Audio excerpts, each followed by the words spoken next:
A lot of nail technicians overcomplicate the chrome application, but mine simply was perfectly fine without all of the hats. Keep on watching to see my full application. I am Radina Ignatova, professional nail expert and educator at Artistic Dutch Nail Academy with online courses.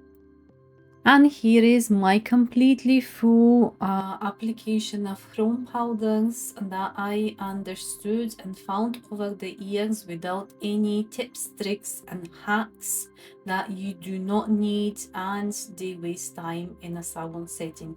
So the first step, I already have my surface. We are going to use the nude polygel that my client has underneath. And now I am applying a non-wipe top coat. And it must be non-wipe top coat that does not leave any inhibition layer behind it. So chrome sticks to a non-wipe top coat because the surface is not actually completely cured. It still leaves behind very microscopic oxygen inhibition layer that is unpolymerized gel small molecules that allow the chrome pigment to grip onto the surface and create a small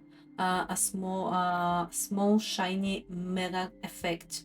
So I'm stressing again that your top coat must be non-wipe for the order for the chrome to stick.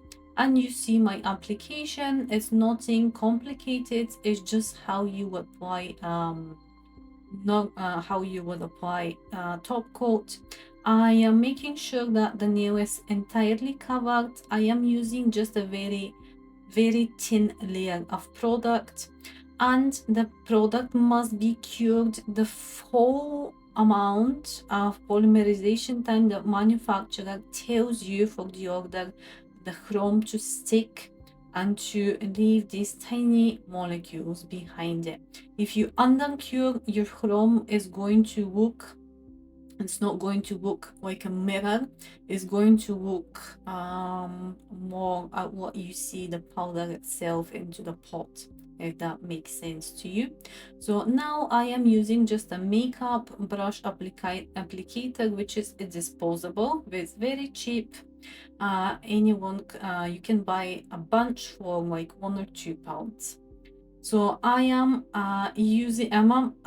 taking product onto one side of the brush, and once I am completely covered the nail, I am turning the opposite side of the brush, and this is my trick, let's say, that you cannot leave any powder that is not stuck to the nail, otherwise that will simply lift the next layer that you're going to put at the top.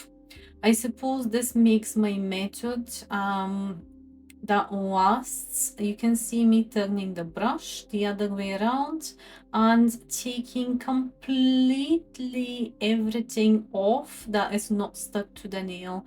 So not leaving any powder. I do not use a dust brush because it can't transfer things onto the nails. And that's my method. This is what I do, and the nails last without chipping. I've seen nail techs using primers. I've seen nail techs before they apply the second layer of top coat, which is going to go now, they would file off the free edge, which I don't really see the point. I understand that the product is going to stick there, but with my method, if you're not leaving anything behind, if you're going to remove any dust that is not stuck to the nail, I don't see anything peeling off. I don't see a reason peeling off at all, and always my chromes always last for the whole duration of the manicure. My clients normally come back within 3 weeks, so even 4 weeks, if that what my client was to come back in 4 weeks, the chrome is going to be perfectly fine. So applying the second layer of top coat, I'm asking, so I flush cured 2 nails, simply because I don't want the top coat running onto the skin. And now I am applying it onto the rest of the 3 fingers. And nothing extraordinary about this. This is how you would normally put a top coat. And I am just making sure that the whole nail again is covered, because if you leave anything uncovered, simply you're going to wipe off the chrome underneath. So making sure that the whole nail is entirely covered. So if you found this video helpful, give it a thumbs up and subscribe. And here is the final result, beautiful nails that will last for weeks.